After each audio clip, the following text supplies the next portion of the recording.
Hi, my name is Kylie Cruz and welcome to KC Nails. In today's video, I'm going to be showing you how I prep and actually create press-on nails.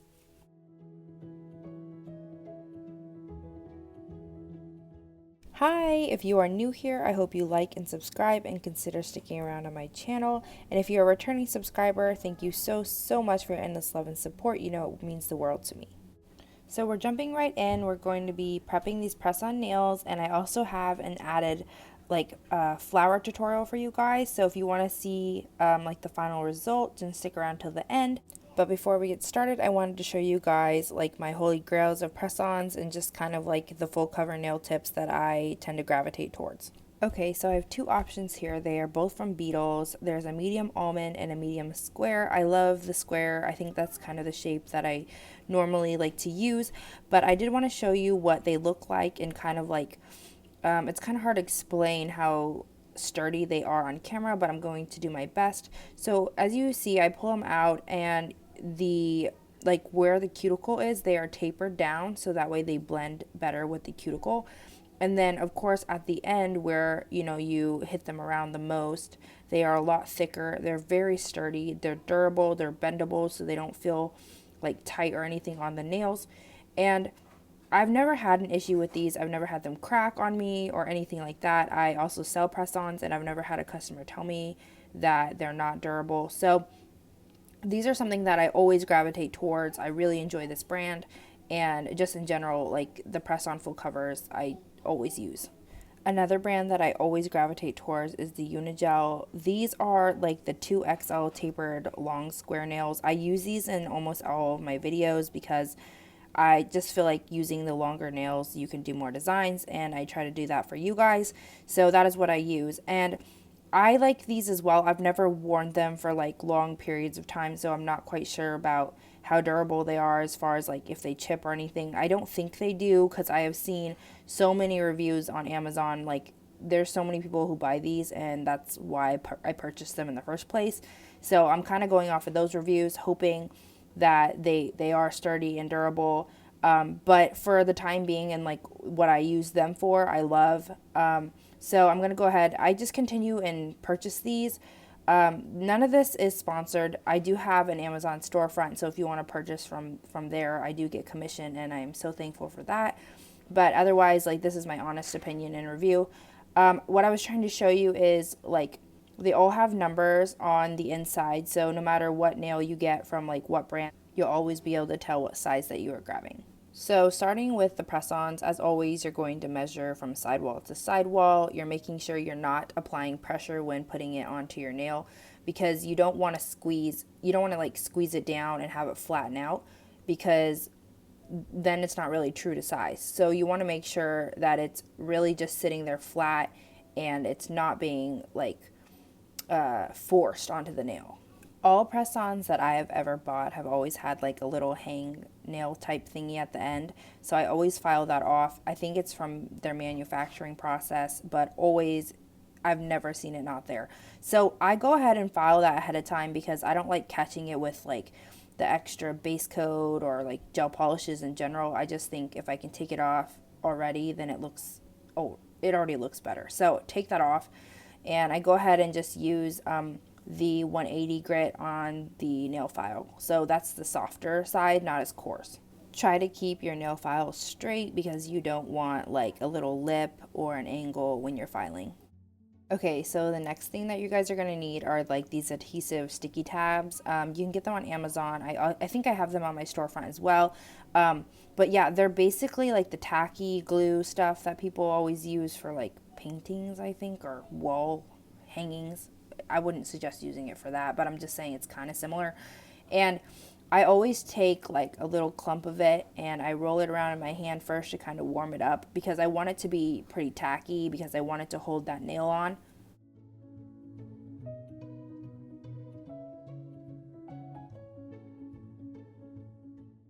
Another thing to keep in mind is to grab a piece of the tacky clay type stuff in accordance to the nail size. So if the thumb is bigger, grab a bigger glob. If it's small, like the pinky, you're going to grab a smaller amount, and that's because you don't want it like coming out from the bottom of the nail when you're pushing it onto the stand. Okay, so I'm going to be showing you guys here that you need to make sure to place the center of the nail like on that nail stand.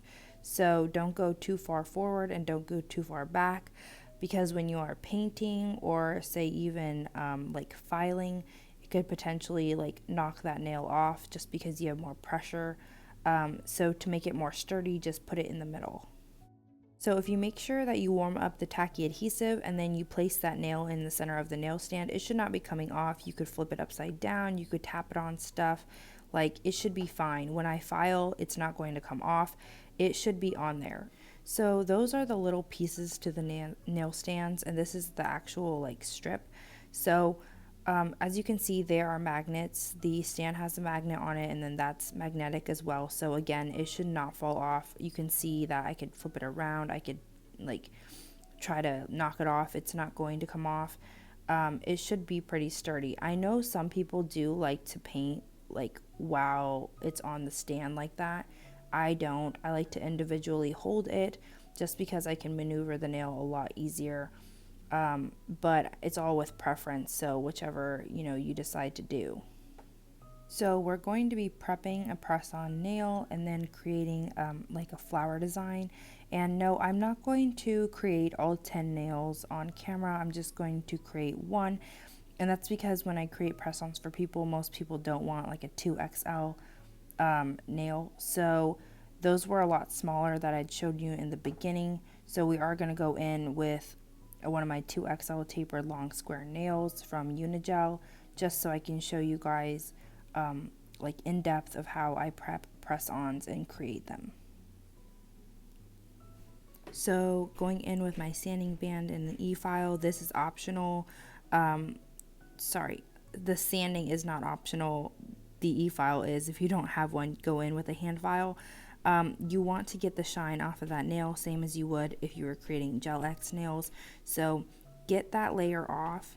This is a must because you want that tacky base coat to adhere to the nail. If it has the shiny top layer, it is a lot harder for it to do that.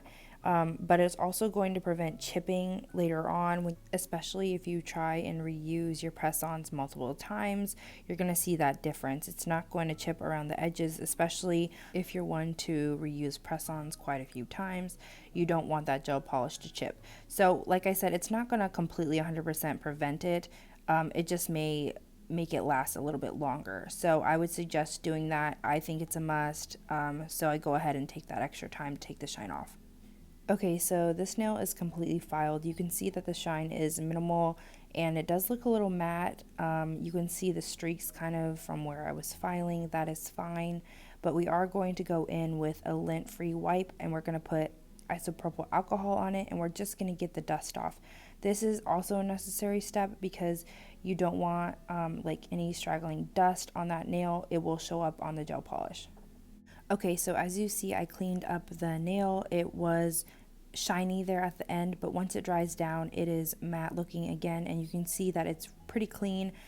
It should look like this, looking a little bit dry. That is what you want because you want the base coat to adhere to the nail. Going in with my Model 1's base coat, I always use this one. There are different base and top coats that have different, I guess, like thicknesses almost. This one's kind of like in between, like it's still thick but a little bit easier to work with. I always go for this one. So I'm going to go ahead and base coat this entire nail.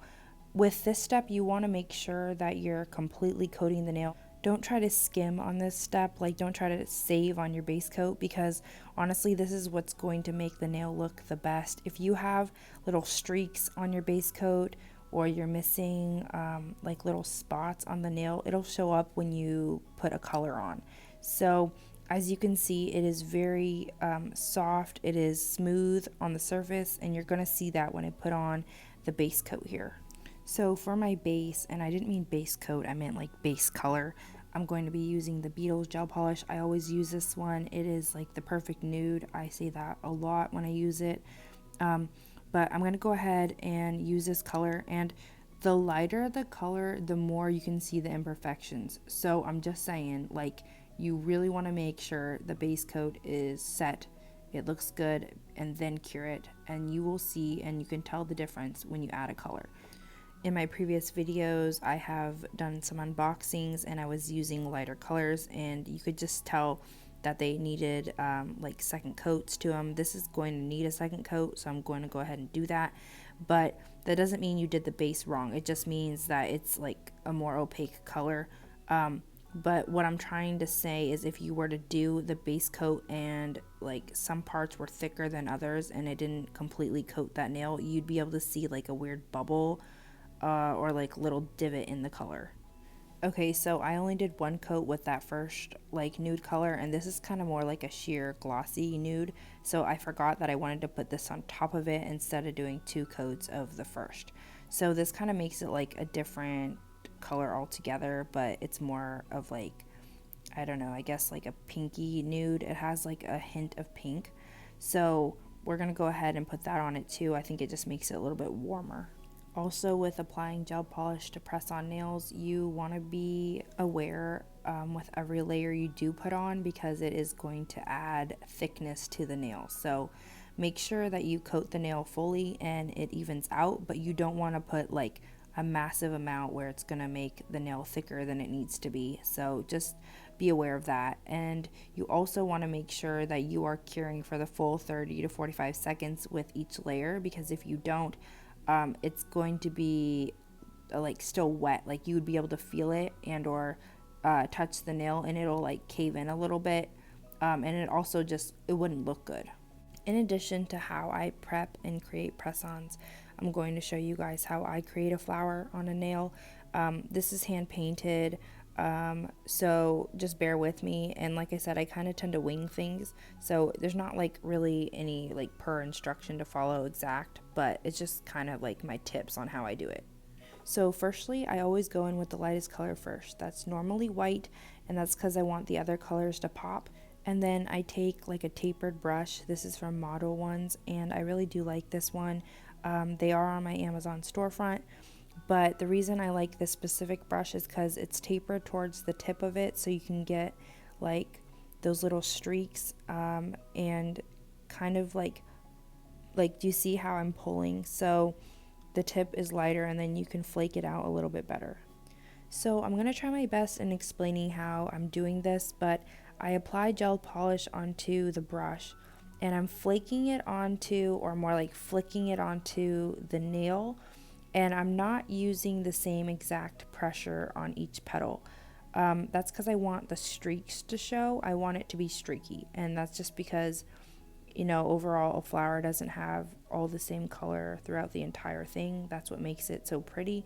So really try and make sure that it's not like a solid petal. It's supposed to be kind of off-putting.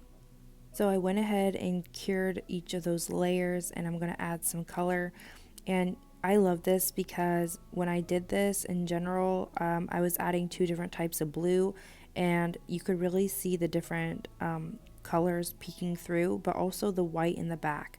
I just love the way it looked. You could honestly probably leave it like it is, but it's all with preference. So really all I'm doing is putting some gel polish on my brush, moving it around onto the flower petals, seeing how it looks, adding more polish. So there's not really like per instruction or like rhyme or reason to what I'm doing. You really just move it around, see what looks good. If you don't like it, you can always wipe it off with isopropyl alcohol, but be sure that you cure like the design that you like. So say for instance you liked it just like that, cure it first, and then you can go in with some other colors. The thing about doing designs on a press-on nail is you can always take it back off, especially with gel polish, because it's not there until you cure it.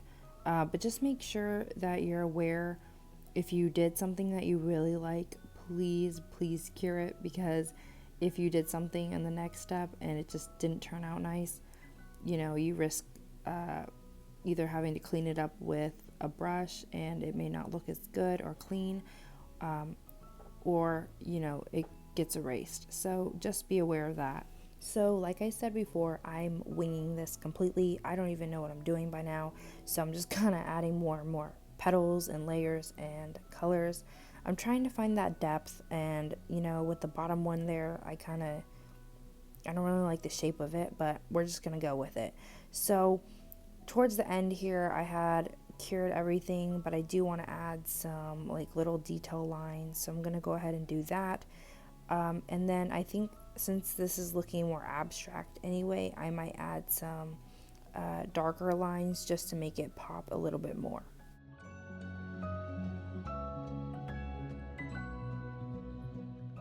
So when I was looking at the nails, I was like, I kind of want the petals to stand out a little bit more.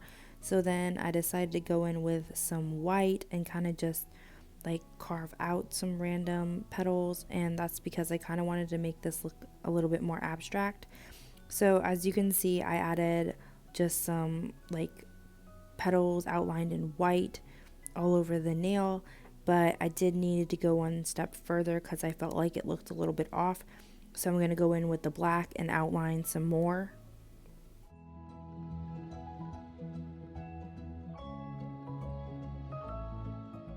I did forget to mention this little brush. It's one of my favorites. It's a Kolinsky brush in size 0. I use this for all my super small detail work.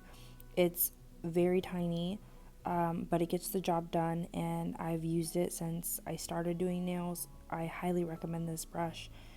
It does come in like a pack of 3. I think it's size 0, 00, and then 000. And they obviously, like, the larger the number, they just get bigger. So this is the smallest one, and I love it. So as you can see, I'm finishing up just the black outlines. It does look a little bit more abstract now that I'm adding those outside lines that don't really necessarily go with the flower, but it makes it pop a little bit more.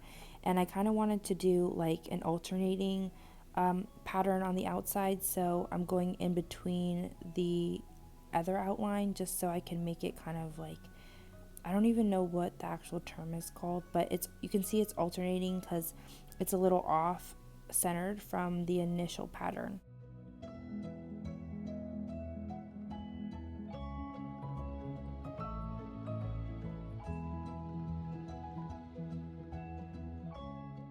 Okay, so this is what it looks like at the moment, but I am going to go in with a dotting tool and just kind of put some white dots in the center of each of the flowers.